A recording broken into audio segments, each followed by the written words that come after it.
이번 주간은 국회의원 선거가 있죠. 제가 이 선거를 앞두고 두 가지만 말씀드리겠습니다. 첫째는 모두 참여하자. 우리 예수 믿는 사람들이 본을 보이자. 여러분, 이 나라의 모든 책임 예수 믿는 사람들이 져야 됩니다. 본을 보여야 됩니다. 그 본을 보이는 방법이 뭐냐? 투표에 참여하자. 빠지지 말고, 이미 사전 선거 하신 분들도 계시겠지만은 다른 교회는 모르겠어요. 다른 교회는 모르고 우리 대전 성남교회에 속해 있는 모든 성도들은 이 투표에 참여해서 정말 나라를 바로 세우고, 여러분, 나라를 바로 세우는데 나도 동참하자 이겁니다. 될 대로 되라. 어떻게 되든지 상관없다. 그런 식이면 안 된다 하는 얘기예요. 그래서 우리 교회 나와서 예배드리는 여러분 모두는 한 사람도 빠짐없이 이번 선거에 참여해서 여러분의 투표권, 신성한 투표권을 여러분 우리가 행사해야 된다. 참여하자. 그리고 두 번째로 제가 말씀드리려고 하는 것은 참여하되 이제 중요한 게 있습니다. 다시 말하면 바른 가치관을 가지고 투표에 참여하자.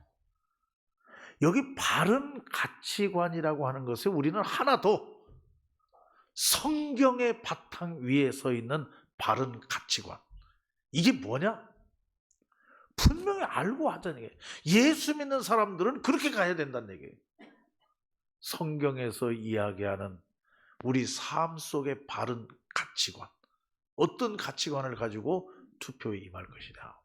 그리스도인들은 첫째, 정치적으로는 자유민주주의입니다. 정치적으로는 어떤 얘기예요?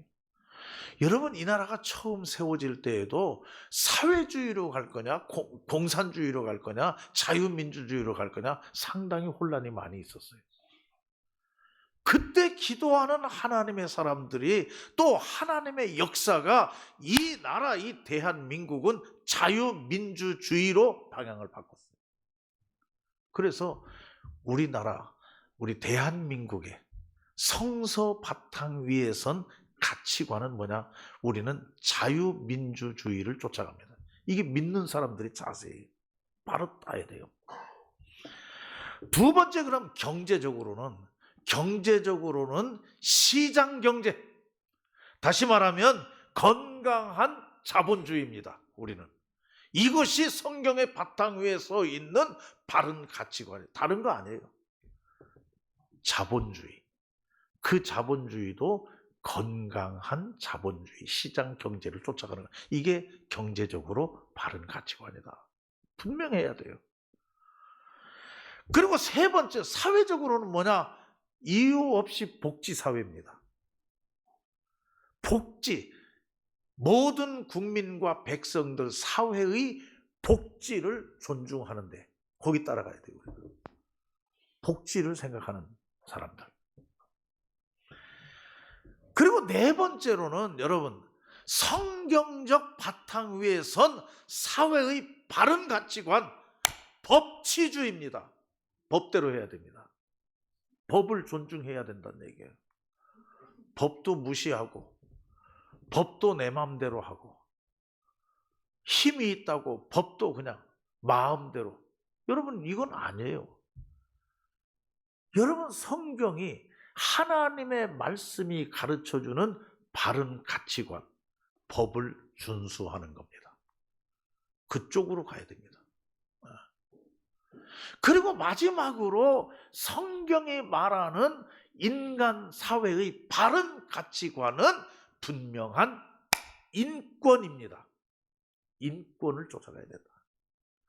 사람의 사람됨의 권리를 존중하는 사람들, 이 사람들을 뽑아야 돼요. 이런 가치관을 알고 있는 사람들을 지도자로 뽑아야 되고, 더더군다나 우리도 그러한 바른 가치관을 알고 투표해야 돼요.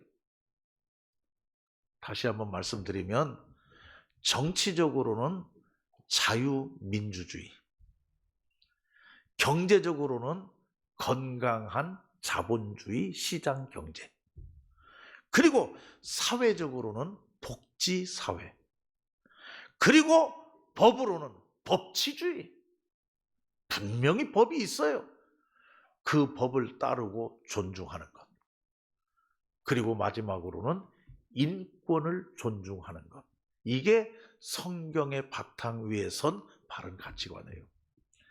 우리 믿는 사람들, 믿지 않는 사람들, 다른 사람은 모르겠어요. 우리 믿는 사람들만큼은 이러한 분명한 바른 가치관을 가지고 투표에 참여하고 가서 한 표를 행사하고 나라를 바로 세우는 데에 나도 동참할 줄 아는 이러한 성도들이 돼야 된다. 여러분, 기도하면서 나라를 위해서 기도하고 애국하는 마음으로 모두가 참여하고 여러분 소중한 한 표를 하나님의 말씀의 바탕 위에 서서 바른 가치관을 가지고 바로 행사할 줄 아는 여러분 되시기를 간절히 바랍니다. 그러면서 이제 오늘 본문 말씀에 보면은 이 본문 말씀은 노아의 방주 이야기예요. 이 노아의 방주, 하나님이 사람을 만드셨어요. 아담과 하와를 만드시고 창조하셨어요. 근데 죄를 지었어요. 그래가지고 하나님이 비를 내리셔가지고 세상을 쓸어버리는 겁니다. 다 제2의 창조. 그래서 노아의 방주를 만들고 제2의 창조, 제2의 세계를 끌고 갈 짐승들과 사람을 그 노아의 방주 안에서 살리는 거예요. 물이 넘쳐서 다 떠내려가고 다 씻기고 없어지고 이제 물도 다 말라서 노아의 방주가 땅에 딱 닿았을 때에 제2의 창조 문이 열립니다. 노아의 방주 문이 열리고 제일 먼저 노아가 나와서 이 제2의 창조가 열리는 그 시간에 제일 먼저 한 게 뭐냐? 예배입니다. 여기 말씀해 보면 노아가 여호와께 제단을 쌓고 예배드렸다 하나님께. 그래서 여러분 우리가 아는 대로 우리의 그 웨스트민스터 신앙 고백에 보면은 첫 번째로 사람의 제일 되는 목적이 무엇입니까? 사람의 제일 되는 목적은 하나님을 영화롭게 하는 거예요. 하나님을 영화롭게 하는 것이 우리 사람의 제일 되는 목적이다 하는 이 얘기를 딱 줄여서 두 자로 얘기하라면 예배입니다.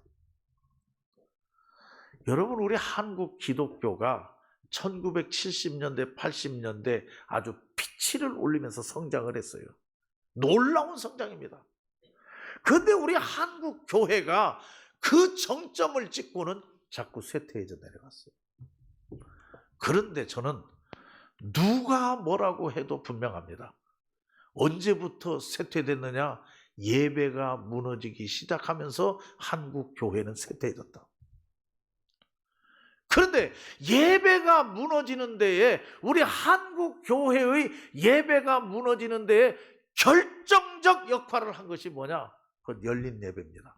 저는 누가 뭐라도 얘기할 수 있습니다. 열린 예배. 예배가 흐트러지기 시작했어요.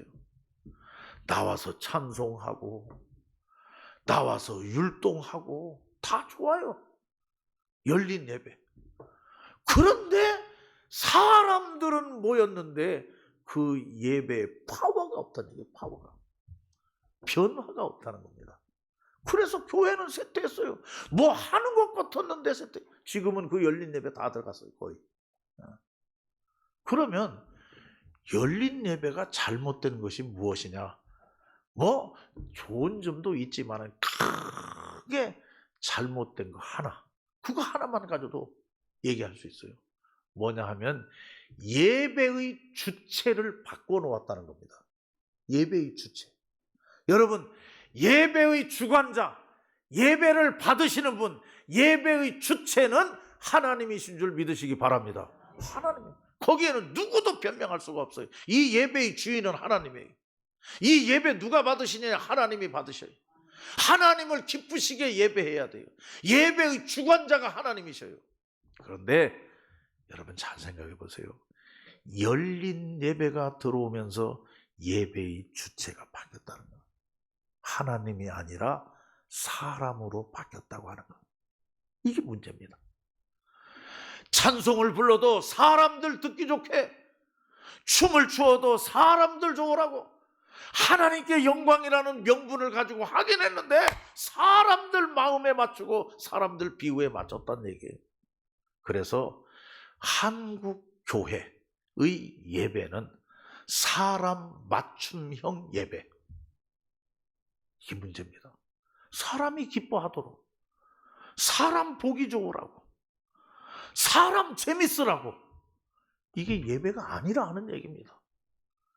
그런데 찬양을 부르고 춤을 추고 뭐 다 해요. 다 좋아요. 누구 좋으라고? 사람 기뻐하고 사람 보기 좋고 사람 재미있고. 예배에는 원맨쇼도 아니에요. 예배는 개그도 아닙니다. 예배는 코미디도 아니에요. 누구 좋으라고 코미디하고 누구 좋으라고 개그하냐. 사람들 듣기 좋으라고. 예배가 이렇게 변질되어 버렸단 얘기예요. 그때부터 한국 교회는 주저앉기 시작한 거예요. 지금도 우리 한국 교회가 다시 살아나려면 예배 회복 운동이 일어나야 됩니다. 예배에 목숨 걸어야 됩니다. 우리 교회는 믿는 사람들은 예배에 목숨 걸어야 돼요. 예배 한번 드리는 거 여기 목숨 걸어야 돼요. 여러분, 권투 선수가 연습 100번 하면 무슨 소용이 있습니까? 링 밖에서 죽으라고 땀 흘리고 죽으라고 힘쓰고 죽으라고 했어요. 그런데 링 위에 올라가서 져요. 쓸데없는 겁니다. 다. 어떻게 했든지 간에 링 위에 올라가서 이겨야 합니다. 여러분 믿습니까? 링 위에 올라가서 성공해야 돼요. 여러분, 우리 믿는 사람들은 다 좋아요. 성가대 하는 것도 좋고 또 구제하는 것도 좋고 선교하는 것도 좋고 봉사하는 것도 좋고. 그런데 예배에서 졌다? 다 헛소리입니다.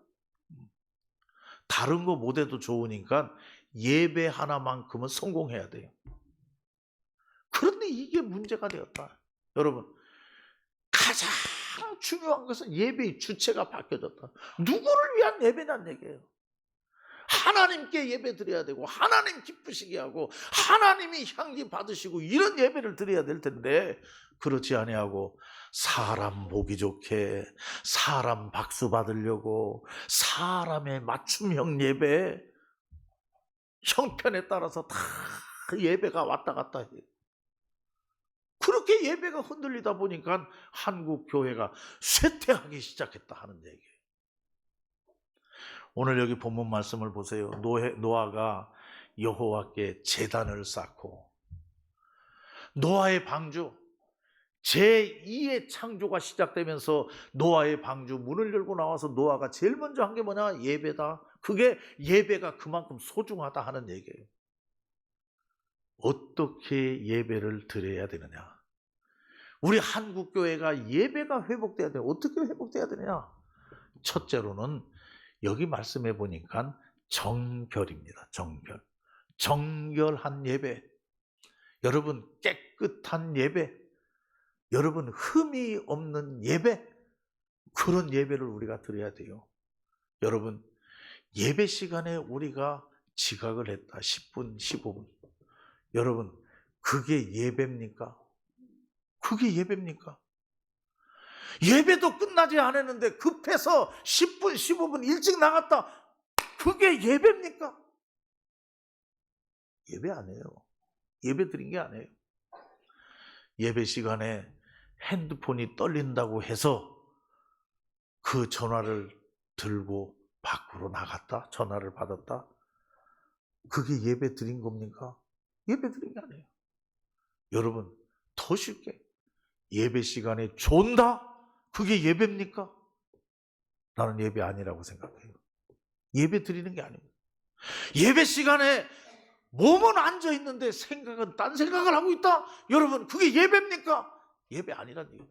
그러한 예배, 그건 다 링 위에서 실패한 복서와 같은 거예요. 링 위에서. 진짜 예배 시간에 우리는 실패한 자들이에요. 그렇기 때문에 여러분, 삶의 변화도 없고 능력도 없는 거예요. 한국 교회 예배에 없는 것이 세 가지가 있다. 그렇게 얘기해요. 없는 게, 예배에 없는 게. 첫째, 성령의 역사가 없다는 겁니다. 성령님이 감동하지 않는다, 예배가. 둘째, 없는 것. 한국 교회 예배에 성도들의 결단이 없다는 겁니다. 내가 이렇게 하겠습니다.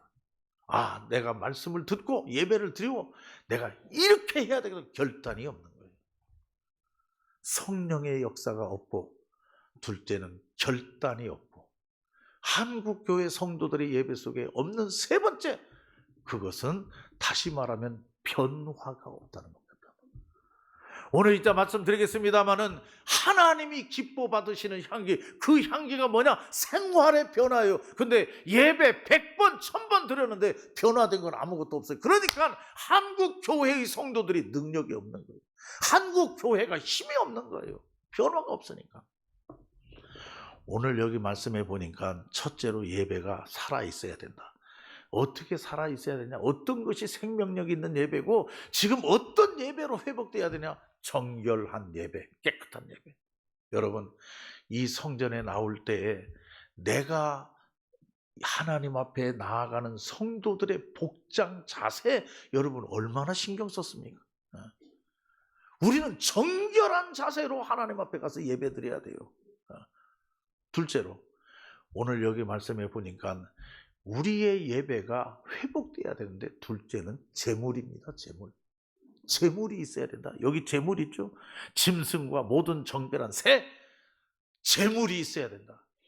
여러분, 그런데 우리가 헌금 가져온 게 재물입니까? 하나님 앞에? 그게 아니란 얘기예요. 오늘 이 시간에 예배 드리는 재물은 나와 여러분임을 믿으시기를 바랍니다. 우리가 재물이 돼야 된다. 재물은 어떻게 되는 거냐? 번제, 소제 다 불살라서 없어지는 게 재물입니다. 여러분, 저와 여러분이 이 시간에 하나님 앞에 예배 드리는데 재물로 불타 없어져야 돼요. 나는 죽고 하나님만 영광을 받는 거. 이게 재물이에요. 이러한 재물로 드리는 진정한 신령과 진정의 예배가 없기 때문에 우리는 빈 껍데기의 예배일 뿐이었다. 이게 잘못된 거란 얘기예요. 정말 매주마다 하나님 앞에 나와서 우리가 예배 드릴 때마다 우리는 내가 재물입니다. 나를 하나님께 바칩니다. 이런 자세를 가지고 예배를 드려보란 얘기예요. 삶이 변화 안 되겠느냐는 얘기죠. 마지막으로 오늘 여기 말씀해 보면은 21절 말씀에는 향기입니다. 여호와께서 그 향기를 받으시고. 그래서 오늘 제목을 여호와께서 받으신 향기라고 그랬어요. 여기서 향기라고 하는 것은 저는 두 가지를 얘기합니다. 오늘도 주님이 우리에게 받고자 하는 향기는 우리 마음의 향기입니다. 우리 마음을 보시고 계신다. 이 예배를 통해서 내가 지금 어떤 자세로 어떤 마음으로 하나님께 예배드려, 우리 마음의 향기. 두 번째 향기는 앞에서 언급했으면 삶의 향기입니다. 내 생활의 향기. 하나님 앞에 바치고 하나님께 드려진 삶, 드려진 예배를 우리가 드렸으면 세상에 나아가서 드려진 자로서의, 하나님 앞에 제물로 바쳐진 자로서의 삶을 직장에서도 가정에서도 어디에서든지 우리는 살아야 돼요. 그게 향기예요. 그게 없으면 잘못된 예배라 하는 얘기죠. 오늘 우리가 성찬식이 있기 때문에 제가 더 긴 말씀을 드리지 않겠습니다. 정말 이제 우리 한국 교회가, 한국 교회까지도 얘기하지 말고 우리 대전 성남 교회가 모범적인 교회, 정말 아름다운 교회, 또 향기 나는 교회, 정말 닮고 싶은 교회, 그런 교회가 되기 위해서는 여러분 다른 건 몰라도 예배 하나는 목숨 걸고 잘 드린다. 예배 하나는 살아있다. 여러분, 미국의 유명한 철학자 윌리엄 제임스가 고등 종교의 3대 특징을 얘기했어요. 고등 종교, 많은 종교가 있는데 그 종교들 가운데서 수준 높은 고등 종교, 첫째는 뭐냐 하면은 그게 바로 거룩한 예배입니다.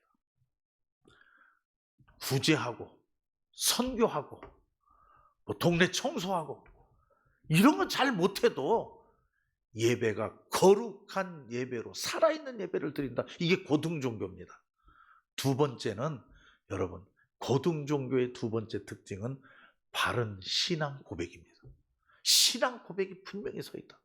세 번째로는 응답받는 기도입니다. 기도가 살아있다.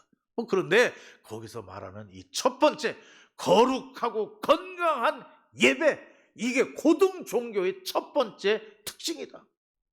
여러분, 정말 예배 회복을 위해서 앞서고 예배를 살리고 예배를 목숨 걸고 예배 드리는 우리 성남교회 성도들 되시기를 바랍니다. 기도하십시다.